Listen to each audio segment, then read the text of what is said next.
Hey, welcome to Gold's Garage again. This is a follow-up for anyone that's on my YouTube channel who have seen this car before. Back in April, we did a little video after the engine was fired up the first time. And the why we're back is a little follow-up issue. I want to let you hear the exhaust idle, which is pretty cool. And I mentioned that it had an L79 cam, so I've had a few questions about that since. So the L79 engine back in the 60s was used in the Corvettes, Novas, and Chevelles, and it was the premier 327 engine. And basically it was the same engine as the Corvette fuel-injected engine, except it had a hydraulic cam. So this is the L79 cam. That engine made 350 horsepower. This one makes 358. But the big difference is this. Back in the 60s, you could buy 260 Sunoco fuel at the pump that had 100 octane in it.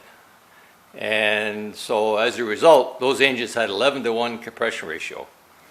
And you can't do that anymore, of course, because it wouldn't run on the street. This engine has 9.3-to-1 compression ratio. But we've made up for that by using better heads and a number of other improvements that overcame that, and actually makes more torque than the L79 did. So I'm going to get Gary to start it up first. I'm going to go back to the exhaust because it's got a pretty nice rumble, and we didn't do that in the first video. So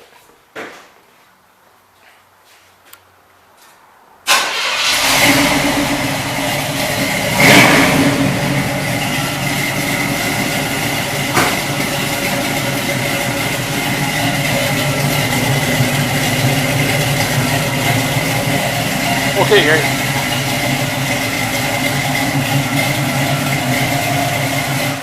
Okay, a couple comments by the owner. Follow up. Yeah.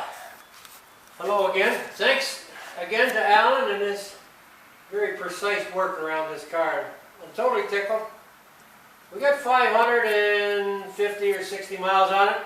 Time to take the Joe Gibbs break-in motor oil out of it and put in some Lucas Hot Rod Oil 10W30, high in zinc, of course. I use 91 octane on this engine, and it's quite noticeable versus 89 octane to give it that extra little kick, and keeps me ahead of the Volkswagens out on the street. I got a new 3-core aluminum rad I haven't put in yet.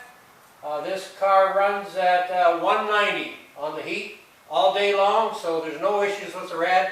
I just want to go to 3-core. Looking for a little more solid future for touring around the country.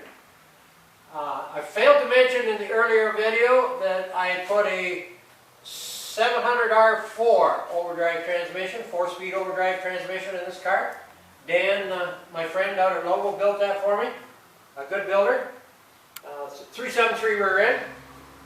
Tires may be a little bit small, but I try to behave myself and stay out of a lot of the city police's back seat. But other than that, I'm totally thrilled with the car. It's a perfect build by Alan. Again, if you're looking for somebody to put together an engine, this is the guy. Alan Gold, Gold's Garage. Thanks. How's that? Thanks for watching Gold's Garage.